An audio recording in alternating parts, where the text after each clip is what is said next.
गुजरात प्रवासी न्यूज़ में आप सभी का स्वागत है। मैडम, आपका नाम जान सकते हैं? जी, मेरा नाम उर्वशी मिश्रा। मैं आम आदमी पार्टी की प्रदेश प्रवक्ता और लीगल सेल की प्रदेश उपाध्यक्ष हूँ। मैडम, जो केजरीवाल सर जी हैं, जो बात कर रहे थे विकास के वादे करते करते लक्ष्मी और गणेश जी तक बात आप पहुँची, उस पर आपका क्या कहना है? देखिए, उसमें आपका जो नज़रिया है वो थोड़ा अलग जा रहा है। हम विकास के बारे में बात नहीं कर रहे थे, हम विकास करना चाहते हैं। हमने दिल्ली में विकास किया है, पंजाब में हम विकास कर रहे हैं। उसी तरह से हम गुजरात में भी विकास करना चाहते हैं, शिक्षा में विकास लाना चाहते हैं, औरतों की सुविधा में विकास लाना चाहते हैं, जो बेरोज़गार हैं उन्हें रोज़गारी देना चाहते हैं। इस तरह से हम विकास लाना चाहते हैं, बिजली है वो फ्री देना चाहते हैं। उसके साथ में हमने जो फ़ोटो भगवान की है वो जो नोटों पर होनी चाहिए, हमारे जो सिक्के हैं उन पर होनी चाहिए, उसकी बात की है। उसके पीछे का रीज़न बस इतना ही है कि जो धनतेरस को पूजा की जाती है लक्ष्मी जी की, उसके पीछे हमारी मान्यता है कि लक्ष्मी जी की पूजा करने से, गणेश जी की पूजा करने से, सरस्वती जी की पूजा करने से धन की वृद्धि होती है। और भारत देश जो है वो धीमे धीमे बेरोजगारी की तरफ जा रहा है। आप खुद देख सकते हैं हमारी जो करेंसी है वो दूसरे देशों से काफ़ी नीचे जा रही है। तो हमारी अर्थव्यवस्था को सुधारने के लिए और हमारी भारतीय संस्कृति के अनुसार हमारी जो नोटें हैं उन पर अगर हमारे भगवान की फ़ोटो आती है तो वो हमारी अर्थव्यवस्था के लिए भी काफ़ी अच्छी हो सकती है। बस इसीलिए आम आदमी पार्टी ने लक्ष्मी जी की फ़ोटो है, भगवान की फ़ोटो है, उन्हें नोट पर और सिक्कों पर छापने की बात की है। मैडम, उसके लिए तो कोई योजना लानी पड़ेगी। करेंसी से अर्थव्यवस्था थोड़ी सुधर सकती है भगवान के फ़ोटो से।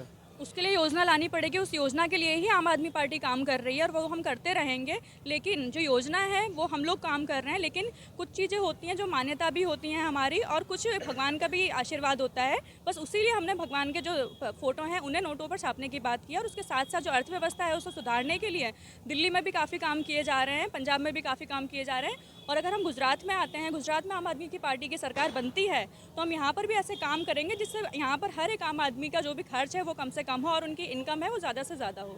मैडम, जो फ्री की बात कर रहे हैं मैडम, उसका बजट कहाँ से आएगा ना, किस जगह से आएगा, उसका कुछ बता सकते हो उसके बारे में? देखिए, जो आपके हिसाब से फ्री की बात की गई है वो फ्री की बात नहीं की गई है। आज जो भी इंसान है वो इनकम टैक्स पे करता है, जो इनकम टैक्स पे नहीं भी कर रहे हैं, जो एक लिमिटेशन के अंडर में आते हैं। आप आज मार्केट में कोई भी चीज़ लेने के लिए जाएंगे, आप कुछ भी परचेस करते हैं तो उस पर जीएसटी होता है और भी काफ़ी सारे टैक्सेस ऐड होते हैं। तो आप कोई भी चीज़ खरीदते हैं तो उसके साथ में टैक्स की वैल्यू बढ़ते जाती है।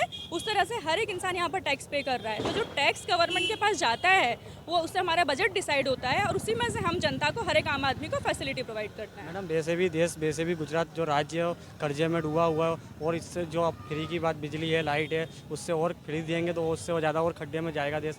ऐसा गुजरात, उसके ऊपर आपका क्या कहना है?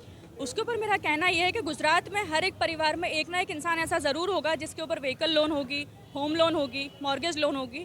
आज गुजरात का हर एक, तो उनकी आज तक किसी की भी लोन माफ़ नहीं हुई होगी। आप चाहे किसी भी बंदे से जा करके पूछ लीजिए। लेकिन अदानी हैं, अंबानी हैं, जिनके हज़ारों करोड़ों रुपए के लोन हैं, तो सरकार उन्हें माफ़ कर देती है।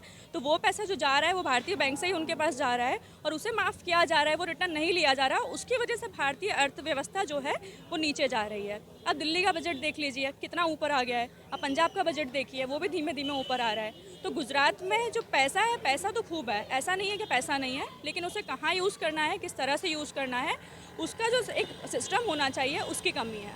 मैडम, कहीं ना कहीं बापूनगर विधानसभा से आप उम्मीदवार हो सकते हैं, ऐसा कहीं सूत्रों के द्वारा जानकारी मिली, इतनी इसमें कितनी सच्चाई है? जी, उम्मीदवार कौन होगा ये तो पार्टी ही डिसाइड करेगी, क्योंकि उम्मीदवारी के लिए काफ़ी सारे कारण होते हैं, उसके पीछे कॉजेज़ देखे जाते हैं। और ऐसा नहीं है कि मुझे टिकट मिल सकती है नहीं मिल सकती, लेकिन इस बार मैंने उम्मीदवारी की नहीं है। लेकिन जो भी उम्मीदवार हमारे बापूनगर से होंगे उन्हें सपोर्ट करने के लिए, जिससे बापूनगर में, पूरे गुजरात में आम आदमी पार्टी की सरकार बने और गुजरात के हर एक आम आदमी को सारी सुविधाएँ मिलें, जो उनका हक और अधिकार है, उसके लिए हम हमेशा कार्यरत रहेंगे। मैडम, जो केजरीवाल जी ने बोला है मिस कॉल मारने का, जो सीएम चेहरे के लिए, गुजरात के लिए, उस पर आपके हिसाब से कौन सीएम होना चाहिए?